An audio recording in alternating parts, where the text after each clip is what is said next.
تنها در جنگل‌ها و کوهستان‌های دورافتاده قطب شمال 4 شرکت کننده باید به مدت 10 روز بدون آب و غذا توی سخت‌ترین شرایط برای بقا در مقابل طبیعت وحشی و جانوران درنده تلاش کنند. در گروه‌های 2 نفره بدون حضور تیم فیلمبرداری، بدون تماس با همدیگه و کاملا عایق از دنیای بیرون. در پایان روز 10 تیمی که همچنان توی چالش باشه و به مقصد مشخص شده برسه برنده این چالشه. انسان در مقابل طبیعت، قطب شمال.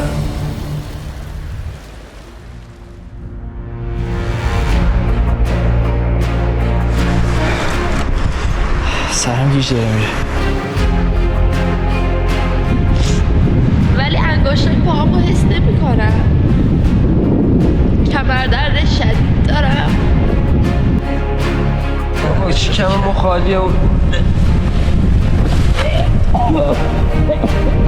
دیگه ما واقعا مثل روز اول و دوم نیستیم دیگه، هیچی برای از دست دادن نداریم. هیچ آقا شرایطو میبینی دیگه، کم بریم استراحت کنیم. چی بگم خواهش؟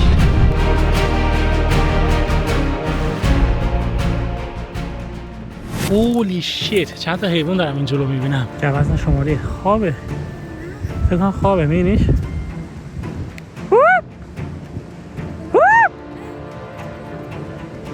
وای پای مهران رفت داخل. داشتم میرفتم مچم داشت در میرفت. مسیر ما که واقعا فقط زیبایی داره و آذوقه خیلی کم داره. چیز دیگه نداره. آره آذوقه خیلی کم داریم. داره نه نمیدونم هیچی.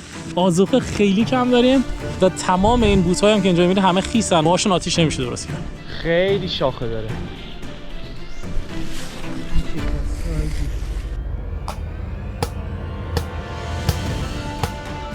چادر باش میره رسم میکنه.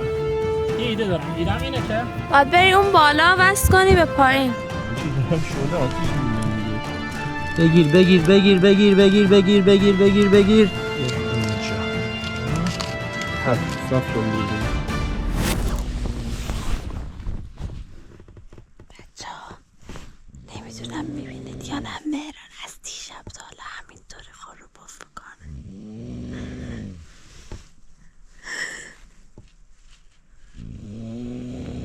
میبینی؟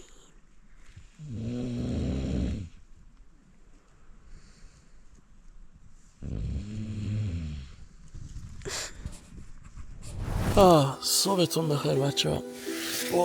دیشب یخ زدیم، هم من هم فیفی. یعنی هر شاید بهتون بگم بازم کمری، کاملا یخ زدیم. بعد من معمولا تشکم این بالا بود، ولی خب مثل اینکه سر خوردم، تشکم هی سر خورده اومده پایین. ولی در کل خواب چسبید، به جز اونجایی که یخ زدیم خواب چسبید، کلی استراحت کرد. من که اصلا دوربینی که گذاشتم کردم دیگه بیهوش شدم رفتم. بعد نمیدونم یه ساعت بعدش هوای بس سرد شد که تو خودم چسبیدم، اصلا نتونستم فیلمم بگیرم بچه‌ها. یعنی همش داشتم قشنگ میلرزیدم. فیفی هم همچین دیگه اصلا نتونست فیلم بگیره. فیفی بیداری؟ خودت؟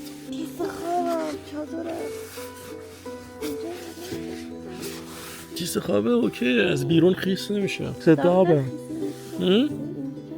به خاطر اینه که ما تو چادریم گرما تولید میکنیم و بیرون سرده. یه اختلاف دما هست که باعث میشه که این چادری که داریم یه ذره خیس بشه، سبک بشه. الان هم سردته؟ بچه ها فیفی منو بیدار کرد که من سردم دیگه، منم نمیدونستم چی بخورم. منم سردم بود که به زور دلداری میدادم، الان تمام میشه. اینم از شب اول ما. صبح بخیر بچه ها، روز دوم آغاز میکنیم با یه ویوی خیلی خفن. ببینیم خودتون فقط. فکر کن صبح بیدار شی همچین ویوی باشه. امیر خان خوب خوابیدی یا نه؟ پاره شدم. خیلی سرد بود دیشب، قبول داری؟ حاجی جر خوردم، چقدر سرد بود. خیلی بعد اینجای دستمو که زده این یارو چیزه حاجی، میبینی؟ باد کرده. بعد درد میکنه. خواهی رگتو بزنیم؟ چقدر دیشب سرد بود.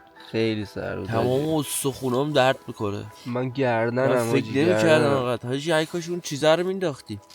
زیر اون بم مینداختی حاجی. خیلی زمان میبرد باد کردنش. ولی ارزش داشت ناموسن. پاره شدی. ساعت چنده؟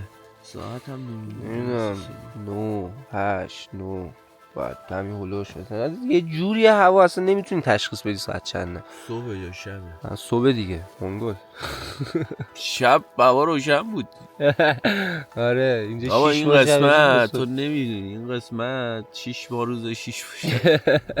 خیلی واقعا فکرش هم نمی‌کردم شب انقدر سرد بشه. خیلی سرد بود خیلی سرد بود اصلا نمیدونم. من خدا رو شکر ما این چادره رو یه جوری بستیم که دور و برم باد چیز نمیمونه پایین. دقیقاً ایده چادریت خوب بود. ایده پاره میشدیم خدا وکیلی. آتیش خاموش شد.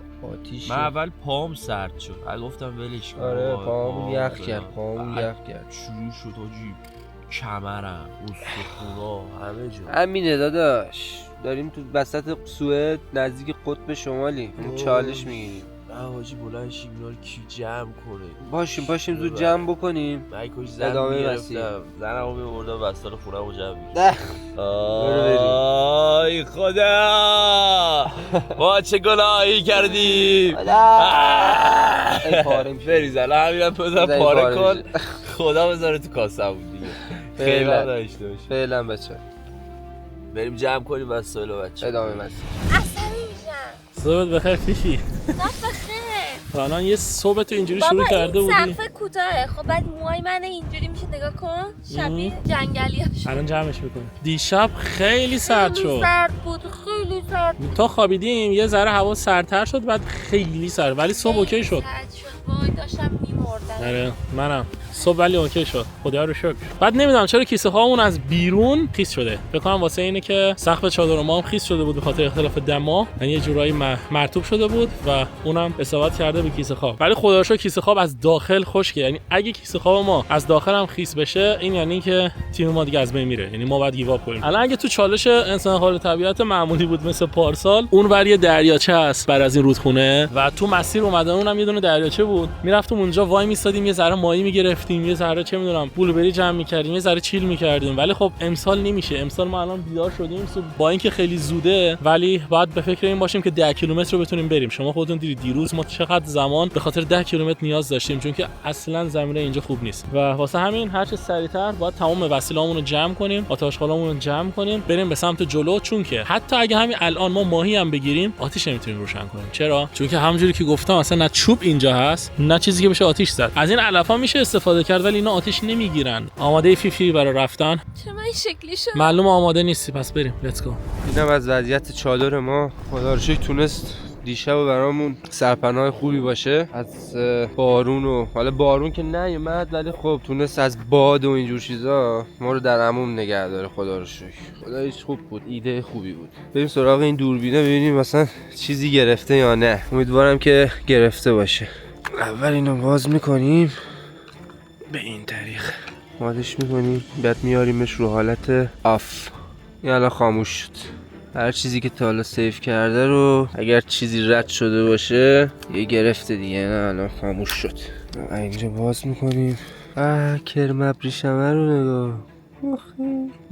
برو حالت کجا بریم؟ ما باید بریم. ما تو خونه زندگی تاییم. امیدوارم که اگر چیزی نزدیکمون اومده باشه گرفته باشه ولی من که صدایی نشینم مثلا دیشب بخواد مثلا نزدیکمون بشه یا حیوانی مثلا بخواد من از خواب بیدار بکنه. ولی اگر باشه دیگه این فیلمشو گرفته. الان باید بریم دیگه چادر رو جمع بکنیم کیسه خوابا رو جمع بکنیم وسیله ها رو جمع بکنیم نقشه رو بررسی کنیم حرکت کنیم به سمت نقاطمون. توی مسیر حتما باید غذا بخوریم. منظورم از غذا فکر نکنین حالا غذا نه بلوبری اگر دیدیم بلوبری جمع بکنیم بخوریم که یه ذره کالری داشته باشیم یه ذره کالری انرژی برسونیم به بدنمون که بتونیم ادامه مسیر رو بریم.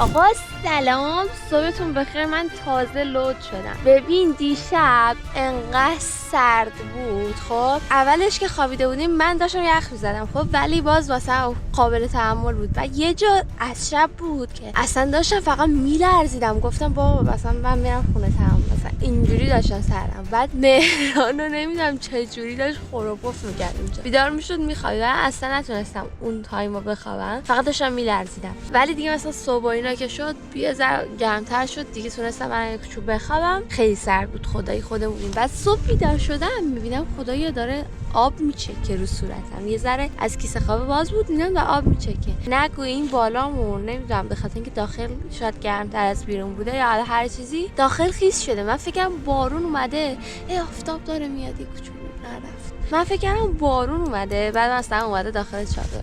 نگو از داخل خیس شده بود. این میچکید رو صورتم، چادرم اینجا بود. فکرم بارون اومد. دیگه بیدار شدم، استرس داشتم کیسه خوابم خیس نشده باشه داخلش، مثلا بارون نیومده باشه که خدا رو شکر داخلش خیس نشد. حالا نمیدونم بیرونش خیس شده میره داخلش یا نه. من موهام چون دیشب موهام باز بود، خب خوابیدم. بعد این کیسه خواب اون چادره رو سرم کشیده میشد، موهام کلا گره خورده کلا. یعنی روز اول اصلا این اتفاق خوبی نیست، چون فکر کنم تا آخر چالش کچل میشه. وای اینجا رو نگاه کن، گره رو ببین. حالا من واسه اینکه الان جلوگیری کنم از گره خوردن بیشتر مجبورم ببافمشون. چجوری؟ آخ وای زیر موام کاملا گره خورده است، نمیشه بازش کرد. نگاه نمیدونم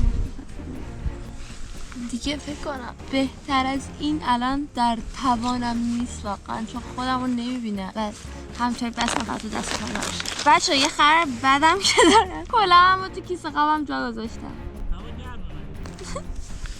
ببین قشنگ از چهرم معلومه گرسنگی، ببین قشنگ معلومه خدایی.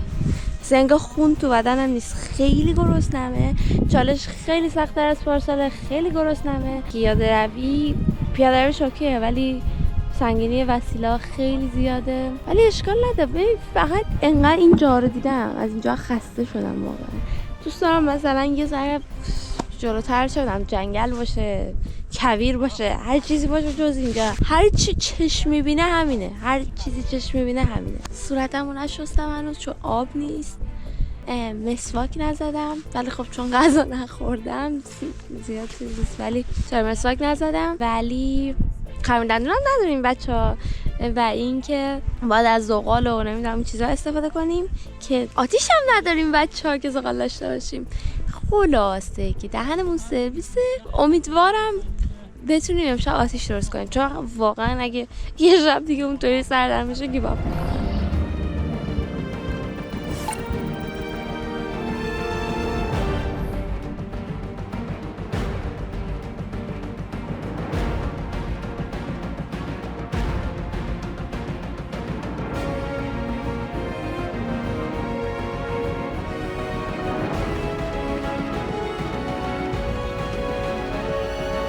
وسیلا رو جمع کردیم، کیف و اینا رو گذاشتیم اینجا. من یه لحظه اومدم برم لب آب یا آبی به صورتم بزنم، بعد دیدم که اینجا فضله حیوونه. حالا من دیروز دقت نکردم. امیر تو دیروز دیدی اینو؟ من ندیدم، اگه می بود میدیدیم سر رامون.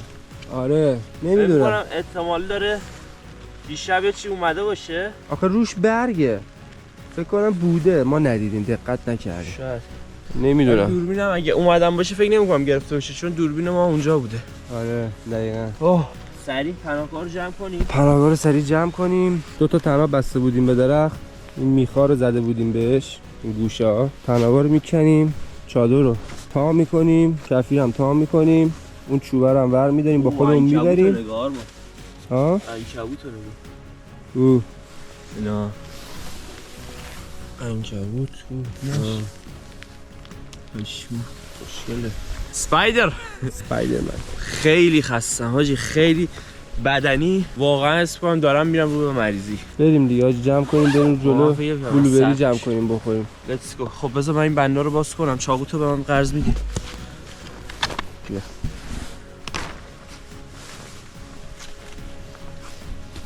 تنابا کلافا رو همه رو باید ببری. خدایا خودت کمک کن، یه مرغ بریانی سر راه. ولی اگه از اون چیزا ببینیم چه کار میکنیم؟ از اون پرنده آره دیگه حاجی، من دیگه مجبوریم، چون که واقعا رحم نمیکنم. ببین میگه تو طبیعت باید وحشی باشی، بخور تا بکش تا زنده بمانی. نه میگم بخور تا خورده داشی.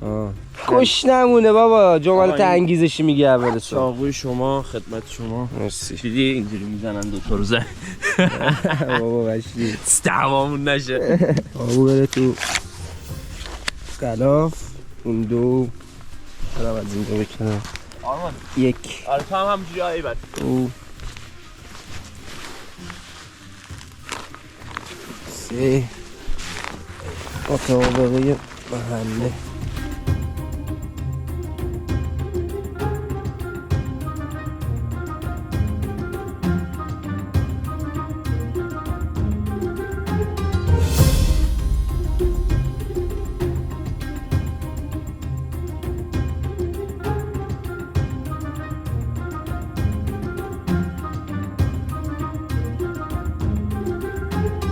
آقا پناهگاه روز اولمون رو جمع کردیم. تمام. روز دوم شروع شده، داریم میریم به سمت مسیر، ادامه مسیر. آخرین چیزی که اینجا با خودمون میبریم سلطانه. اجازه رو برو تو کارش.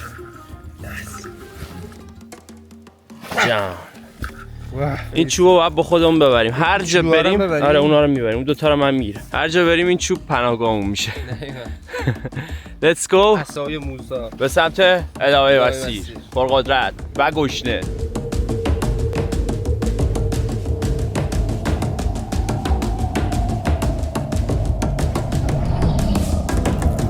صبحتون بخیر. آقا ما مجددا برگشتیم. به به استایل رو ببینید. دستکشا رو اینجا آویزون کردم که تو مسیر هوا بخوره و خشک بشه بچا، چون دستکشه من از دیروز تا الان خیسه. اینم از وسیله‌هامون. همه رو جمع کردیم گذاشتیم تو کیسه خواب من و فیفی فقط لباس خودش میاره دو تا کیسه خواب. یعنی دو تا کیسه خواب ما باید بذاریم توی کیف فیفی و درست شنیدید. بعدش میتونیم حرکت کنیم. Let's go. بچا راستی یه ایده‌ام زد به ذهن من. خودتون ببینید. خداش ببینید من چقدر خلاقم. آقا من این گیره رو مال همون روکش بود که گذاشتیم زیر پامون و این گیره رو ازش باز کردم چسبوندم به اینجا، چون که پیچای خود چاقوم خراب شده بود دیگه، یعنی گم شده بود.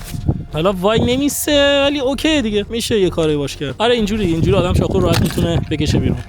حالا معلوم نیست من کی چاقومو گم کنم، ولی بچه‌ها خیلی خسته ایم، پاهامون درده، گشنه ایم، تشنه که نیستیم خداییش ولی تشنه نیستیم. باد خنک داره میاد ولی هوا اوکیه، یعنی وقتی که باد نمیاد هوا اوکیه، حتی آدم بدون کاپشن هم میتونه اینجا باشه، ولی بادی که داره میاد خیلی خنکه. نمیدونم چرا تو این منطقه اینجوریه. فیفی هم که داره یه فیلم میگیره براتون و موهاشو داشت آماده میکرد رو اون سنگ. فیفی که اومد بعدش میریم دیگه. لیتس گو. باورم نمیشه، نگاه کنین بچه‌ها، یه سنگه توی طبیعت توی ناکجا آباد و ما همین دیشب دقیقاً کنار همین سنگ یه دونه پناهگاه ساختیم و خوابیدیم. یعنی آدم تو طبیعت که میره اینقدر برای خودش آزاده، یعنی هر کاری که بخوای میتونی انجام بدی و اینو من خیلی دوست دارم. هر جایی که بخوای میتونی بخوابی، هر کاری که بخوای میتونی انجام بدی و اینو من خیلی دوست دارم، واقعا دوستش دارم.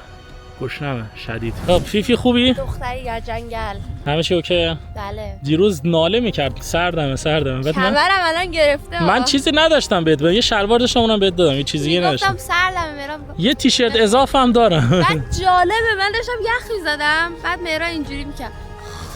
یه تیکه براتون فیلم گرفتم. من خیلی بد خوابیدم. جدی؟ فیلم گرفتم. آره. من خیلی بد. ببین من میخوابیدم بلند میشم میخوابم بلند میشدم. صدا قرپاف میومد دوباره قطع میشه. دوباره میومد. ببین الان تازه از خواب بیدار شدیم. سعی کن هر چی آب اون تو هست بخوری که یه ذره معدت پر بشه. خیلی گرسنمه.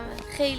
آره به جاش آب بخور. حالا رفتیم جلوتر یه ذره بلوبری هم میخوریم دیگه، احساس گرسنگی رو نداری. بدنت ضعیف میشه ولی احساس گرسنگی رو دیگه نمیکنی. این ترفندی که ما پارسال هم استفاده می‌کردیم. ما آب بلوبری رو قاطی می‌کردیم می‌خوردیم سرش. با اینکه گشنت هم هست ولی آبم که می‌خوری خیلی حال میده. می‌دونی؟ آقا میدونی مثلا من الان دلم برای چیا تنگ شده؟ شاید مثلا برای شما خنده‌دار باشه. خب غذای اصلی که 100% املت، چای، خرما، هر چیزی 100%. ولی مثلا همین شیرینی هستن کوچولوان. مثلا آدم دلش برای اونام خیلی تنگ میشه. من دلم واسه چی تنگ شده؟ من دلم واسه شونه تنگ شده. شونه؟ تو زندگی منم دوست دارم الان. دلم واسه شونه تنگ شده. این زیر موامو داشتم به بچه‌ها نشون میدادم. اینجا پر از گره الان. تازه روز اوله، فکر کنم روز اول باید با ماشین موامو بزنم. بچه‌ها منم واقعا صبح که از خواب بیدار میشم اولین کاری که میکنم میرم موام شونه میزنم، چون حس خوبی آدم دست میده مثل ماساژ میمونه. بعد میرم حمام، بعد یه سشوار خوشگل، بعد دوباره شونه میزنم. ولی خب الان هیچ کاری نمیتونیم. الان باید کولو پشتی رو بزنیم رو کولمون و let's go.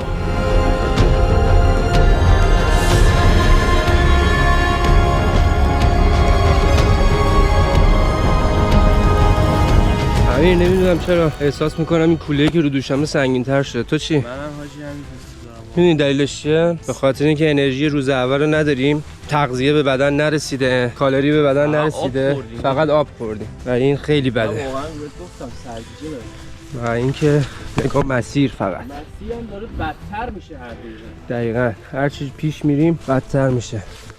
مثلا اینجا رو ببینین، این غار رو ببینین، یک غار عظیم الجثه. واو چه خفنه. اینجا خوراک کمپه میبینی؟ ولی نه اون زیرش چیز مردا بود باطلاخی. اگه تو انسان در مقابل طبیعت قبلی این غار منو مهران پیدا میکردیم همینجا چیزی خدا اینا سنگ بالای غار رو نگاه کن. اینو ببین. ببینی؟ سنگ قشنگیه. نریزه رو سرم ببین. هر جا بلوبری دیدی باید سریع چشاتو باز بکن بزنیم بر بدن. آه نگاه کنید مسیر گل، همش گل. خیلی پاهم درد میکنه. بیا دادا اینجا یه رودخونه دیگه. چشمه طبیعت دل کوه.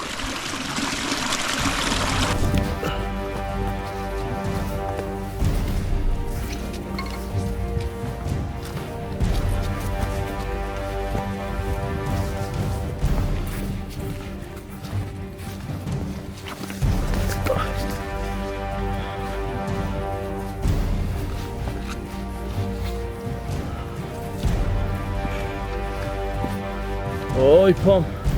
میخوای دوتا چوب ازش در بیارم دستمون بگیریم؟ خیلی کجه. اونقدر فکر نکنم قدرت داشته باشه بتونه به عنوان عصا بتونیم ازش استفاده کنیم. خسته اما پرقدرت.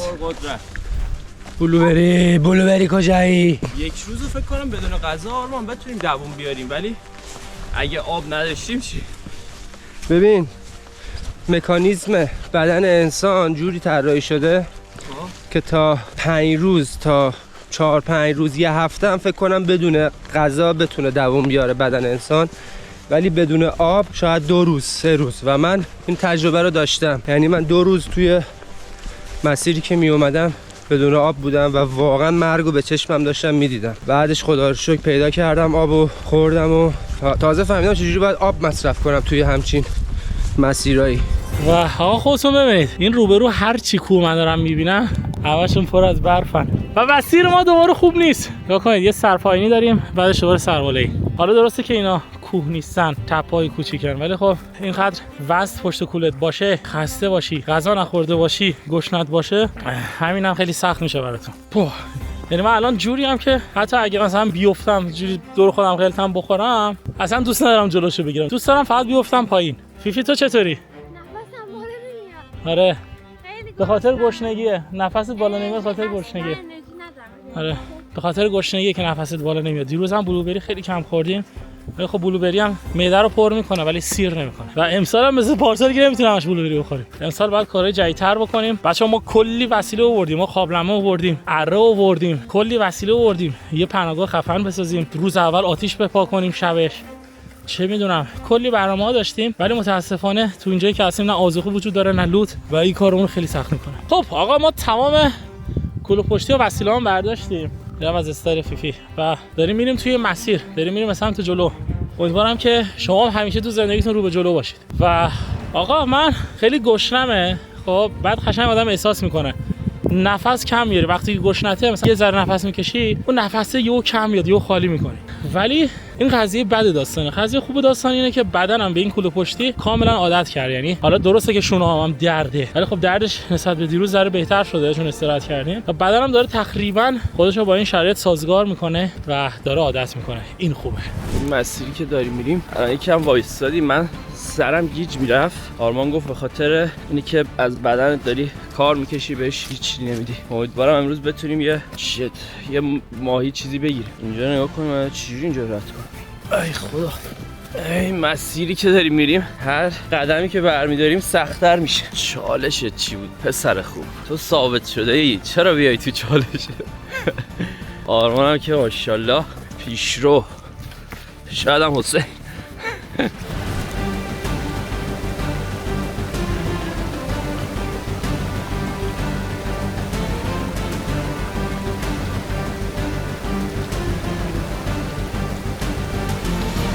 خب آقا ما رسیدیم به همین رودخونه که الان دارید می‌بینید پشت سر من. مسیرمون یه خورده پیچ و خم پیدا کرده. ما بعد مسیر رو اول رو نقشه پیدا کنیم. آرمان داره رو نقشه کار میکنه. الان بهتون نشون میدم که مسیر چجوریه. واقعا داره هر لحظهش سخت میشه ولی خب قشنگی طبیعت ارزشش داره. با اینکه خیلی خستم اما انرژی که طبیعت داره بهم میده خیلی خیلی بیشتر از اون چیزی که فکر میکنید. امیدوارم بتونیم امروز غذا پیدا کنیم و با انرژی بیشتری براتون ویدیو بگیریم و به مسیر ادامه بدیم. بچه الان حدود نیم ساعته داریم راه میایم. من دیگه نمیکشم. ببین دهنم خشکه لبام خشکه تا چش کار میکنه همش همینطوریه. منم خستم اصلا نمیدونم چی بگم.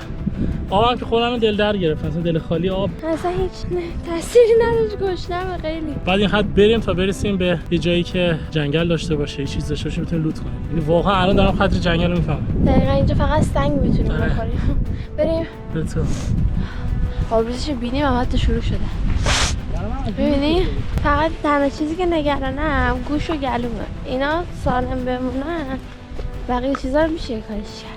این مریض بشم به من گوشم خیلی حساسه، یعنی هر وقت سرما میخورم 100% برم بیمارستان. حالا کسایی که منو میشناسن حالا یا اینستاگراممو میبینن میفهمن من 365 روز سال 350 روزش مریضم. خب حالا امیدوارم اون 10 روز باقی مونده واسه این چالش باشه که حالم خوب باشه. بچه‌ها خدایی با اینکه خسته تر از دیروزیم ولی خدایی داریم خوب راه میریم. یعنی الان کلی وقت داریم میایم، یه بارم استراحت نکردیم، داریم یه بند میریم با اینکه خسته تریم، انرژی کمتره، چه بدونم خدایی داریم یه بند میریم. دممون گرم. انگار رسیدیم. بچه‌ها مسیر حتی اون زمینم پا میذاری میری پایین صفر نیست. الان من باید برم روی این سنگ، بعدش روی این سنگ اینطوری. حالا اینجا پا بذارم میره پایین. نگاه میبینید بچه آب میاد.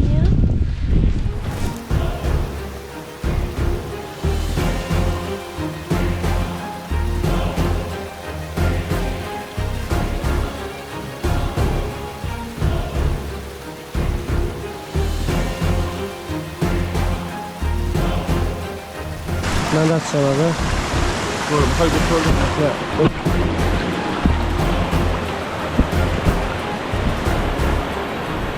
خب بچه ها من این رودخونه رو تو بسنم رد بشن. الان باید ببینیم امیر چی کار میکنه. امیر بیا مواظب باش، خودتو زیاد پرت نکن جلو. اینجا بعد رو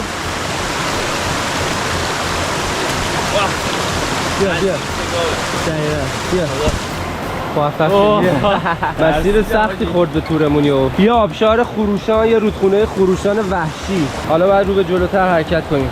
نقشه رو دیدیم باید رو به جلو بریم. اینجا باز یه چالش دیگه داریم ولی بیا فکر کنم بتونیم رد کنیم. از این سنگه راحت‌تره. از اون بعدش دوباره اونجا آبه. کجا پاتو میخوای بذاری؟ یه آب چیزی نیست، این آب خطرشه. من میگم این بپریم اونجا.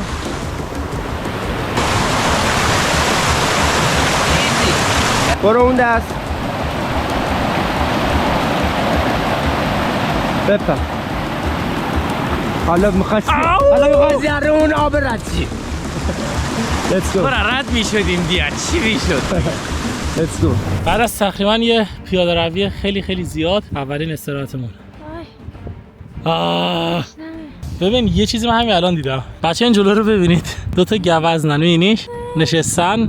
با گوشیم الان باید فیلم بگیرم چون که معلوم نیستن. خب آقا اینم از گوزنامون که این جلوان و خود نشستن مثل ما دارن اشغال میکنن از این هوای خوب.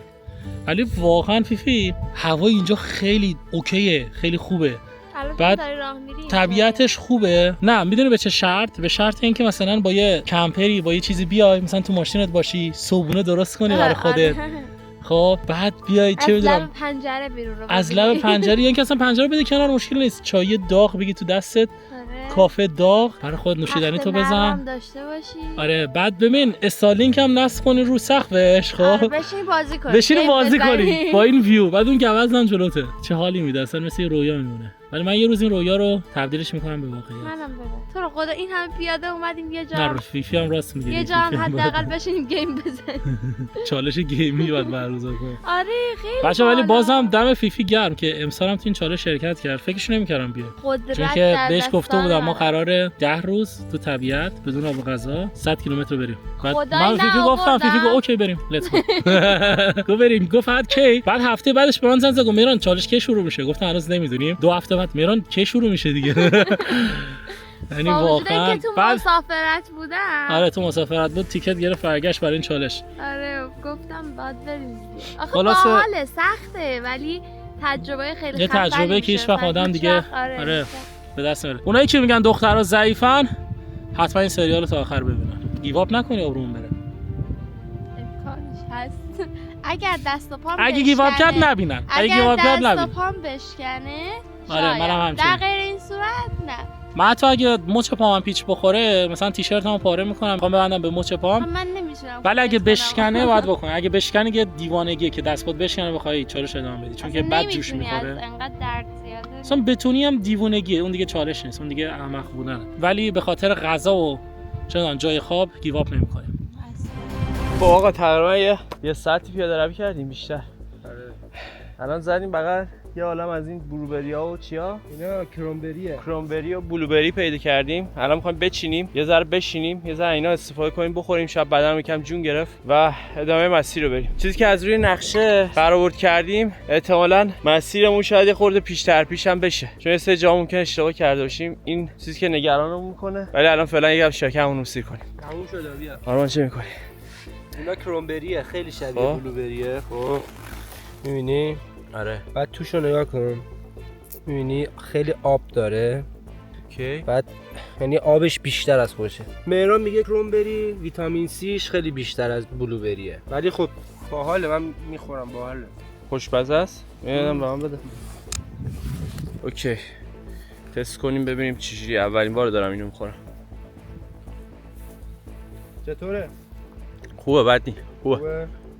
ولی اگه بلوبری بود خیلی بهتر بود. ولی خب مجبوریم دیگه. این برام میگردیم بلوبری هم شاید پیدا کنیم. آره حالا بیا اینا بزنیم، یه 2-3 مشت از اینا بخوریم، حداقل بتونیم صبحونه‌مون رو یکی کنیم. جمع کن بیا توی این چیزه بریز. قابلمه‌ام آوردم.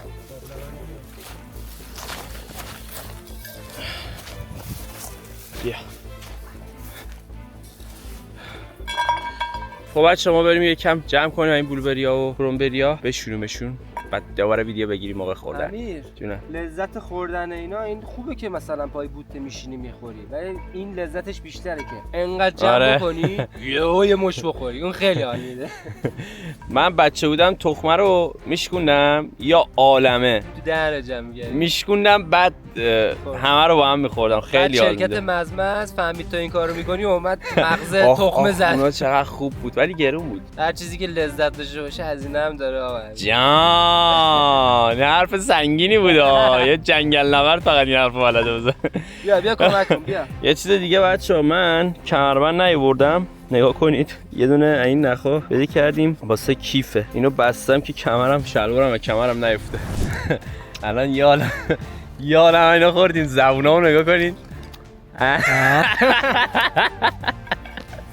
ولی خداییش یه ذره شکمتو نگرفت. آره خداییش یکم انرژی گرفتی حاجی. آره خدایی خیلی خوشمزه بود. ولی اگه مثلا جای کمپ دیروزمون بلوبری بود می‌تونیم چایشو درست کنیم بخوریم.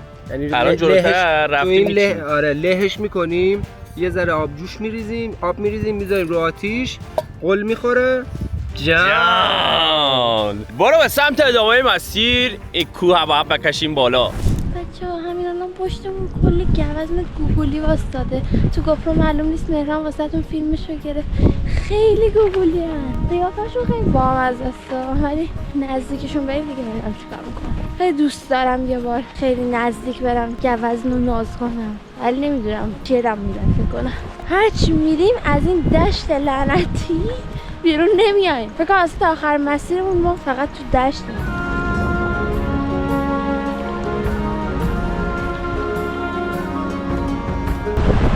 صورتمو آب زدم، آب انقدر یخه که نگو.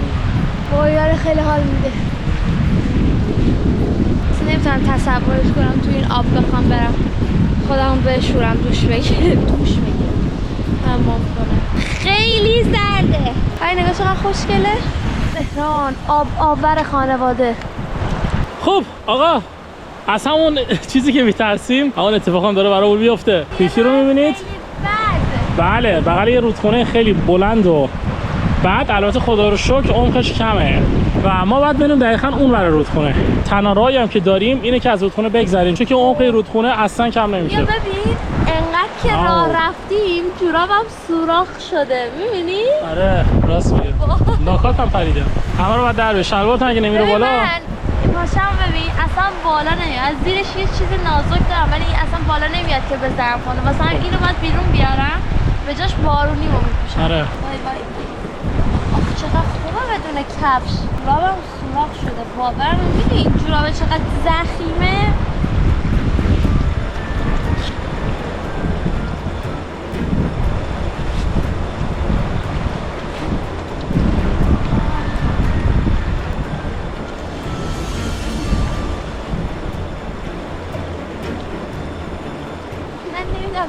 بچه اصلا بالا نمیاد. نگاه کنید بچه این رویه رو شلواره ببینید این تحتش انقدر بالا بیاد آبر انقدر. اوه چقدر سرد آبش هم سرده. وای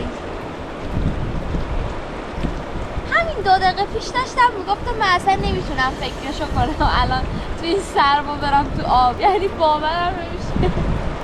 مسیرمون دقیقا همینجا افتاد. من این میشه همینجا ابری باشه همیشه. این گیاه ها چجوری رشد میکنن؟ اینا مگه نور خورشید نیاز ندارن؟ کار خدا رو ببینم.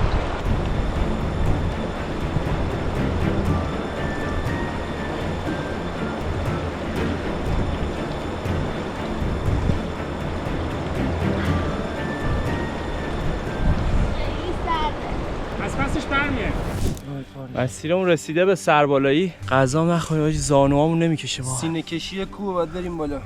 من یه سوال هنوز تو مخمه. این رودخونه‌ای که پشت سرمونه بچه‌ها اونجا این ماهی توش نیست اصلا. نیست. ما چیکار کنیم ماهی چجوری ماهی بگیریم پس اگه وقتی ماهی نداشته باشه؟ داستانمون یا میتونیم صبر کنیم روزهای بعد جلوتر ببینیم یا اینکه نداریم. سربالایی حاجی بریدم. یا خدا. آی خدا.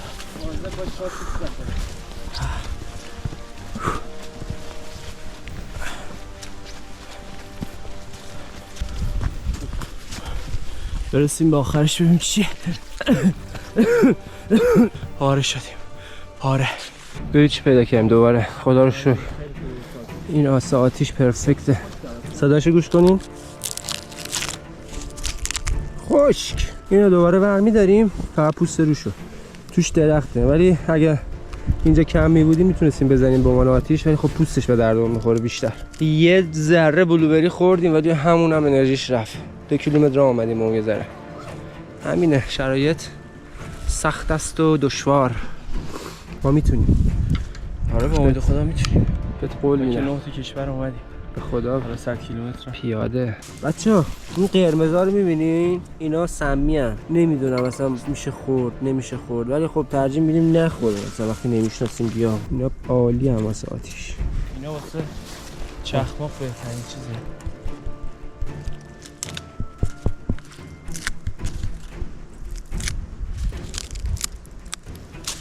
این درخت مرده است بچه‌ها فکر نکنین یه وقت.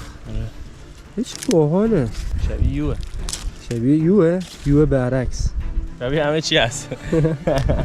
حاجی اینا که اینجوری میشه مثل کاغذ. همینا دیشب گرفت دیگه.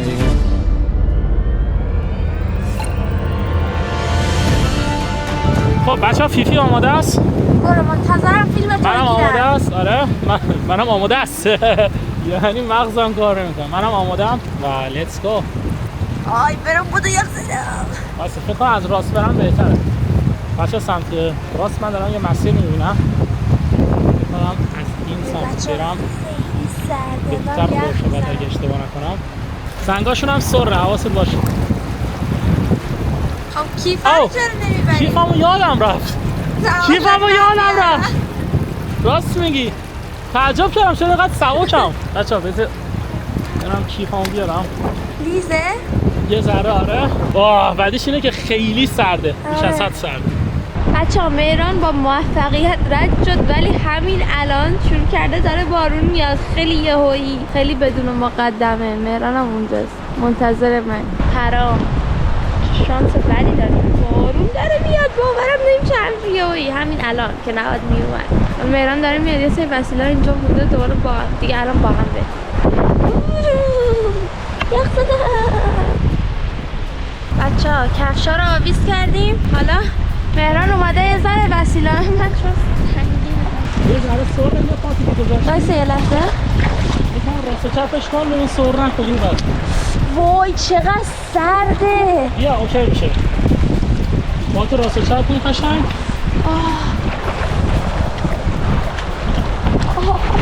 چیزی نیست بیا. چیزی نیست تا اون سنگه. وای قلبم داره وامیسته. چیزی نیست. چیه رو این سنگ؟ اون چیز حواست باشه. بعدش این سنگ. وای خیلی تیزه خیلی. بعدش این سر نیست. خب این یه ذره سر بدی. بسه خیلی یخه. اوکی بیا تمام میشه.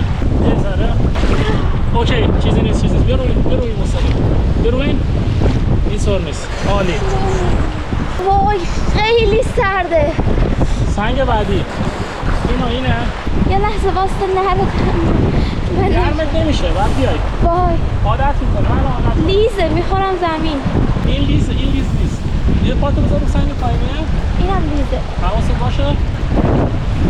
آی این سنگ مشکی لیز نیست. بذار رو مشکی. بیا رو مشکی. دارم یخ میزنم. این سرمایه بعد چند سال دیگه حسش نمی‌کنی. دارم هنوز حسش می‌کنم به همین. ولی برات عادی میشه. تو بیا.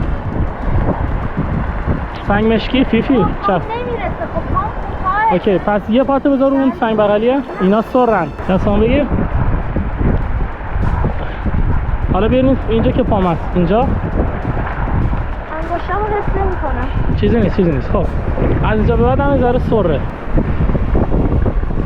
دستام واسه خب دستام محکم بگیر اینجوری. ارتشی. خب واه دیدم توی زندگی. امروز تازه روز دوم این چالشه و این خط سخت این چالش. هولی شیت. وقتی رسیدیم وای میسیم پاد گرم میشه. تست کن. آفرین. این سره آره. این یه ذره کمتر سره. این اوکی. خب حالا بعد بیای دوباره پایین یه کوچولو همین سنگا سرن ولی اساسش برمیاد. بیا کنار من دیگه تقریبا تمامه. اوکی؟ خب حالا باید بریم. این از کل چالش سخته. واقعا این سخته بچه‌ها.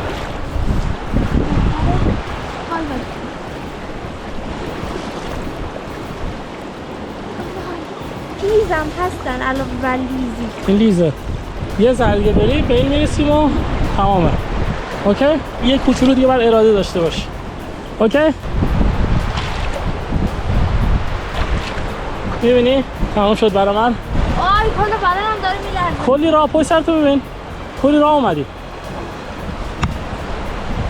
شاید نفهمید الان این کار چقدر سخته ولی اگه بخوریم زمین کاپشن و شلوارمون کامل خیس بشه این یعنی اینکه باید گیواب کنیم چون که شب یخ میزنه. حالا بیا رو سنگ من بعد روی این سنگ اینا دیگه همشون اوکی. بعد روی این و بعد روی این. تموم شد. چیزی نمونده. وای از فازش برآمدی. این سوره این آره این جلو مشکیه و این وای به نظر واقعا میاد داره اصلا پامو حس نمیتونم کنترل کنم چون آب قدم سرده. بردارم. اوکی. بقیه مسیرم که دیگه اصلا بچه بازیه. بیا یه ذره بیا. بچه اینجا سنگ دیگه نداره. اینا چی میگن ریگه. از این خورده سنگ کوچیک داره و خدا رو شکر اینا دیگه سر نیستن. ببین رو خورده سنگای اینجوری بیا جلو پا میبینی ریزن بیا کن اینجوری به اینا اصلا سر نیستن. اوکی.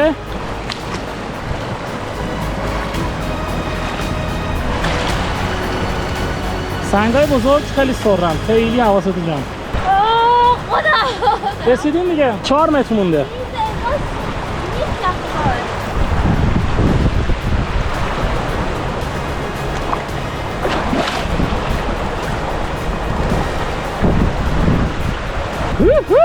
بالاخره رسیدیم. آو! هولی شیت! هولی شیت! آو! هولی شیت! از یک گفت به فنا برم.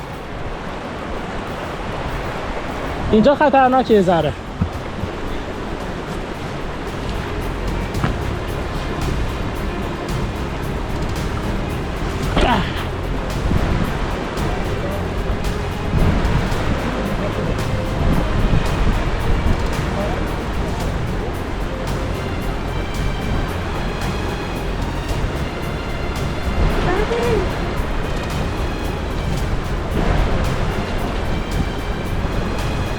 یس! رسیدیم بالاخره. عضله رو بالا. بالاخره رسیدیم. حالا چالش بعدی شروع میشه. چالش خیلی سختی بود ولی از پس اینم بر اومدیم.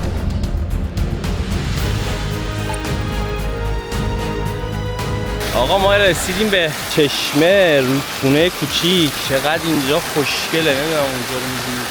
همین من دقت کردم هر چشمه‌ای که مثلا رودخونه آبشارتری اینجوری که می‌بینیم میگیم واه چقدر خوشگله چقدر خفنه.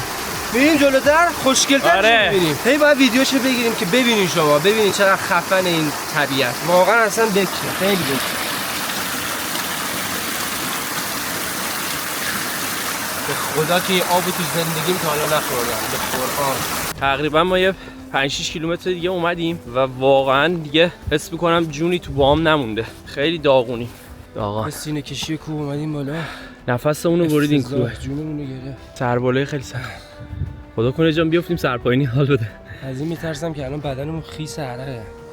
با آدم داره میاد ببینی دیگه. میتونه خیلی بد باشه سرما بخوره. هم که مسیر رو بعد هرچه زودتر تقریبا 1-2 ساعت دیگه کمپ اون رو راه بندازیم چون قراره یه دریاچه جلومونه. اگه بتونیم به اون برسیم خیلی خوب میشه. اگه نتونیم برسیم فردا بهش میرسیم. و یه جا پیدا کنیم ماهی بگیریم. منم واقعا فکر نمی‌کنم بتونیم ماهی بگیریم چون رودخونه که اینجا دیدم آبش هم زلال بود. اگه ماهی چیزی بود یه دونه ماهی می‌دیدم. تا حالا هر رودخونه‌ای دیدیم هر دریاچه‌ای دیدیم هیچ ماهی توش نه. خیلی بده خیلی بده این. بریم دیگه بریم ببینیم چی میشه. آقا یکم بلوبری دیدیم. بیا جمع کن می‌خوای بنداز تو این چیزه.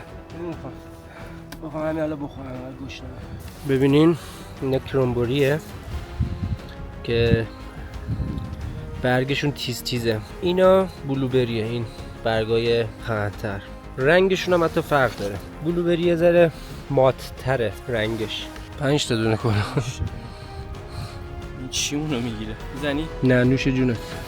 منم یه 7-8 تا خوردم.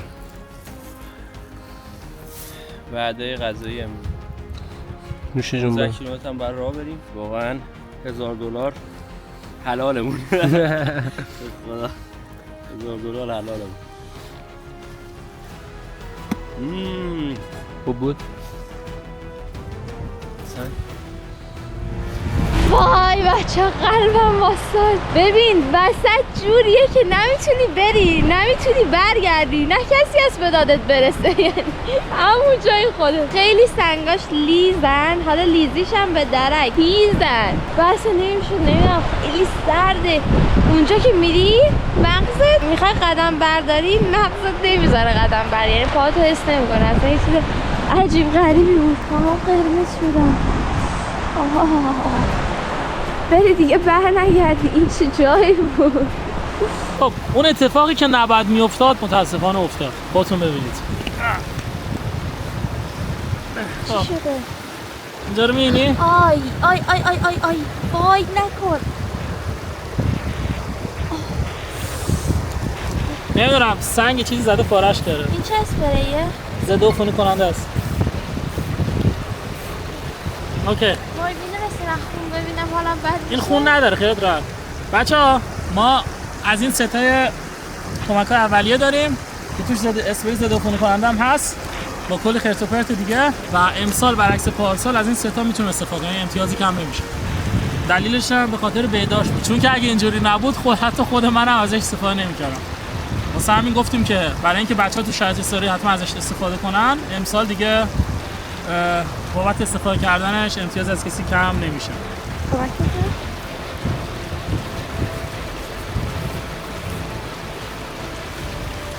یه چیز داری بپوشی دورش؟ آره جوراب کثیفه. خب جوراب میاد روی چسب بزن. عالی شد.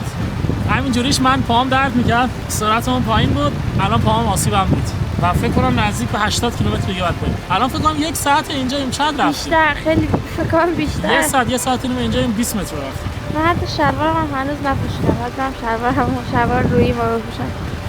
شلوار رویی رو باید بپوشم بارونیه رو بپوشم چون خیلی داره یخ می‌کنه پاهم. من نمی‌تونم پاهامو حس کنم. دارم که باید رفت میشم. عالیه.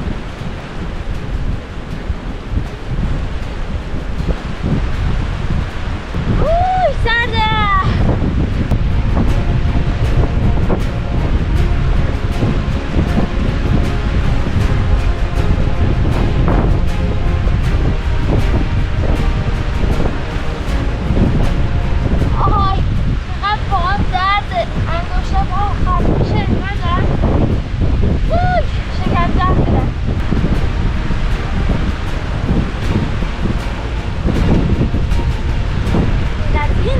خب بچه ها کفشام هم تو پامه، همه چیز اوکیه. فیفی آماده ای؟ بارونی با پوشیدم روش پام گرم شد. ایول کار خوبی کردی. آماده رفتنی؟ بله Let's go. Let's go برای ادامه مسیر. خب بچه‌ها رسیدیم به سرپایینی. بگم یکم مسیرمون راحت تر شد. سرپایینی خیلی هم نگاه کنید درختای شکسته زیاد اینجا می‌بینیم. مواظب باش ماشه پات گیر نکنه. بعد هر چه زودتر تا قبل اینکه حتی هوا که تاریک نمیشه ولی قبل اینکه خورده نشه جنگل منگل دید یه جا پیدا کنیم واسه کمپ. خیلی خسته شدیم واقعا، من خودم خیلی خسته شدم. امشبم بعد ترای بدیم، امروز بعد ترای بدیم برای ماهی و فقط امیدوارم که بتونیم، واقعا امیدوارم بتونیم ماهی بگیریم که خیلی جذاب میشه ویدیو. اگه ماهی بتونیم بگیریم شکم سیر پر انرژی تر. الان هم انرژی داریم ها، بریم ماهی بگیریم گشتاوره دیگه. دعا کنید ماهی بگیریم. خوردیم به یه بوته بلوبری دیگه. بزن انرژی کسب کنیم. جام اینجا زیاده. آی فقط بلوبری هست. ای خدا حالا خدا رو شکر همین همه. دقیقاً. طبیعت بهمون داره جایزه میده. دیگه بخورید چیزای دیگه. طبیعت میگه چی بیا اینو بخور. طبیعت ممنون مرسی از طبیعت زیبا و بک که به ما یه مقدار انرژی داد. جان بادم یه میتابه، فقط بارون نزنه. اون آفتابه که میتابه، باد میوزه. من گشتمه. میدونم مغزت کار نمیکنه.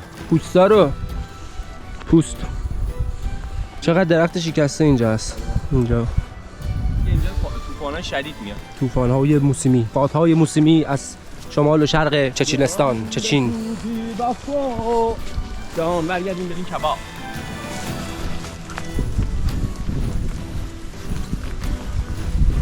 خب آقا یه خبر خیلی بد دارم براتون. دوباره رودخونه جلومونه به همراه یه گوس که اون برای رودخونه است. ها چیه؟ تو راحت میتونی اینجا رد بشی نه؟ ما رو مسخره میکنی؟ یکم اون بره و اینجا سگ پر نمیزنه، این هیچ کس نیست. بذار ما تنها اسکولاییم که اینجا هستن. بچا من کفشام واقعا دیگه نمیخوام در بیارم. اگرم در نیارم مثلا دیوانگیه، نمیشه. چیکار کنیم؟ بریم با فیفی دنبال مسیر خوب بگردیم، شاید بالای این دریاچه اوکی باشه. ولی کفشام اگه بخوام در بیاریم دوباره مثل قبل بریم خیلی زمان نیاز داریم و امروز دیگه بیش از 10 کیلومتری که باید بریم و نمیتونیم برسیم. دوباره از شانس بعدمون جلومون یه دونه رودخونه است. به خدا من رد نمیشم. ببین من همین الان 3 تا شلوار رو هم پوشیدم. دوباره بیرون بیارم، دوباره بپوشم. وای پامو 2 ساعت خشک کردم. الان دارم میرم جلوتر. ببین خیلی آبش سرده. فکر نکنید مثلا با رودخونه‌های در خونتون نمیدونم، اصلا عجیب غریب سرد، اصلا بی‌حس شد. من دارم میرم جلوتر ببینم که یه جای بالا سنگ باشه، رو سنگ بریم. نمیدونم جلوم یه حالا رو سنگ میبینم ولی اصلا انرژی ندارم. معدم هر 2 دقیقه یه بار صدا میده. بعد معده درد گرفته. درد معده که میگیرم من کلا معده درد دارم. یعنی 4-5 روز پیش که بچه‌ها فکر کنم 5 روز پیش فکر کنم اومدن دنبال من، اگه یادتون باشه من استوری هم گذاشته بودم، بیمارستان بودم، قرص معده گرفته بودم و اینا. معده درد دارم. الان غذا نخورم اصلا خیلی حالم بد میشه. الان هی اینجا داره وقتمون رو میگیره، اذیت میکنه. ببینم جلو چیه. من که دیگه واقعا تو آب نمیرم. اصلا فکرشو نکن. خب بچه الان رسیدیم قرار دشت رو نگاه کنید. اوه بچه ها حاجی گوز دیدیم اونجا. با گوشی دارم زوم میکنم. فکر کنم بد کیفیت شه اینجا بهتره. دوتا دل این طبیعت. طبیعت رو میبینی همین خان؟ دوست داشتم. اون برم چقدر زیادن پشما. خب مثل که تازه وارد قلمرو حیوانات شدیم. آره این نشونه خوبیه، یعنی اینکه حیوان میتونیم زیادتر ببینیم و برای بچه‌ها ویدیو بگیریم مراقب باشیم و بیشترم مراقب باشیم. اینجا هم یه گله دیگه. 1 2 3 4 جان سلطان گوز شکار کن. من با گوشی سکانس گوزنا رو گرفتم برای بیننده، چون که گوزنا با این دوربینایی که داریم نمیتونیم زوم کنیم و فقط مجبوریم با گوشی.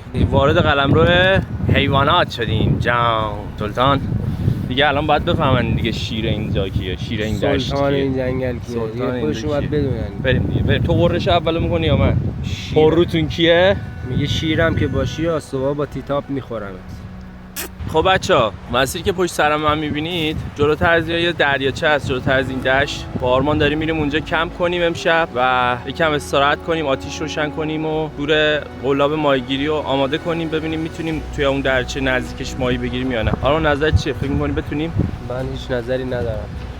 والا هر دریاچه رودخونه‌ای که دیدیم هیچ ماهی نبود. خدا کنه اون جلوتر باشه. Let's go.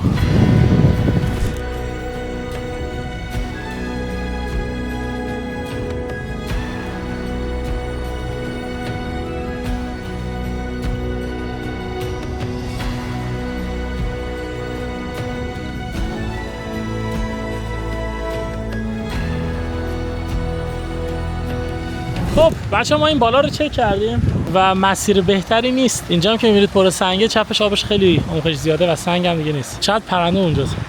تنها مسیری که ما داریم همونجاست که بهتون گفتم، یعنی از همون جایی که کیف فیفی هم هستش، از همونجا باید بریم اون ور رودخونه. چون که مسیر ما دقیقاً این کوه پشتی رو میبینید، این یکی کوهاره. دقیقاً از بغل این کوه باید بریم و به تش که برسیم میرسیم به یه دریاچه و هدف ما این بود. ولی با توجه به این همه مشکلاتی که امروز داره پیش میاد، هم پای من اینجوری شد. البته پام که اصلا مهم نیست، اذیت هم نمیکنه، ولی تو همه مسیرامون دریاچه است. الان این دریاچه دومیه. شما فرض کن پای من پاره شد، اومدیم خشکش کردیم، چسبم زدیم، 20 متر جلوتر یه رودخونه دیگه. وات فاس. امیدوارم که تیم بتا حداقل مسیرشون از مسیر ما خیلی بهتر باشه. مسیر ما که اصلا کاملا آشغاله. من واقعا افسردگی گرفتم به خدا. من لباسامو بیرون نمیارم. کار کنیم من بیرون نمیارم. واقعا من پادرد گرفتم 2 ساعت. الان تازه داره پاهم یه ذره جون میگیره و دوباره بیرون بیارم برم تو آب و اینجا عمقش هم بیشتر از جای قبلیه. مثلا اگه آدم بیفته چی؟ اگه هم بیفتی اصلا بخوام گیو اپ کنم، به این چیزا فکر نمی‌کنم. چون اصلا واسه گیو اپ کردن نیومدم، ولی دارم همه شرایط آدم خود در نظر میگیرم.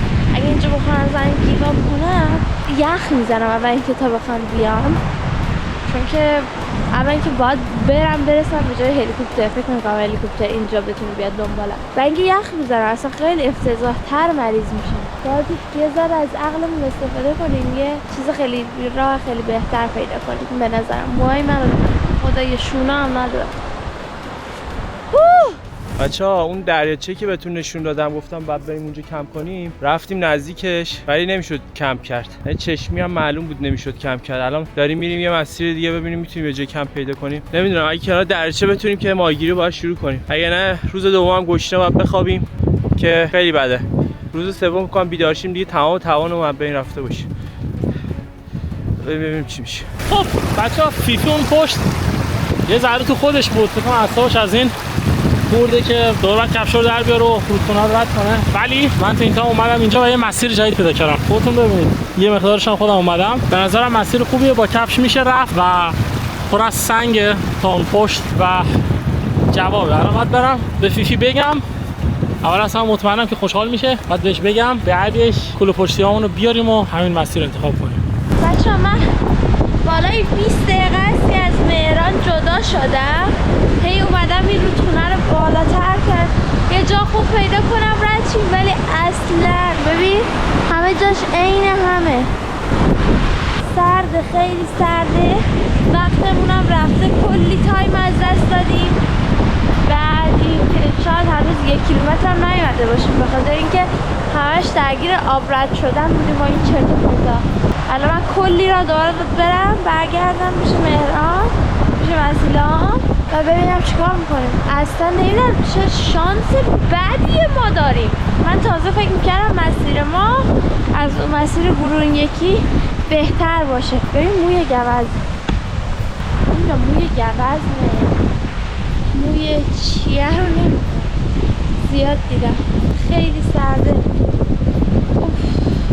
حالش امسال خیلی سخت‌تر از پارسال. یه جا بودیم جا خوابمون رو داشتیم دیگه، حالا چه خوب چه بد دیگه، هی نمیخواست هر روز بسازیم. بیشتر کل روز درگیر جمع برای غذا مثلا بلوبری و چونم ماهی گرفتن و آتیش بودیم. این 3 تا کار حالا یه سر چالش ها رو انجام میدادیم دیگه، ولی امسال اصلا یه چیز دیگه است، چند لول از اون سخت‌تره. بعد طبیعتش هم خب من سوئد زندگی میکنم، ولی الان باید از اینجا رد شم، نباید بیفتم تو آب.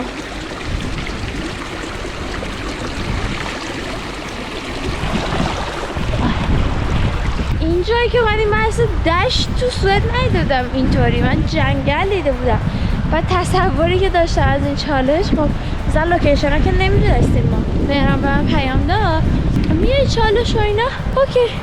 و دیگه نگفت کجا و چطوری بگیم، اصلا نمیدونستم سوئدی همچین جایی داره.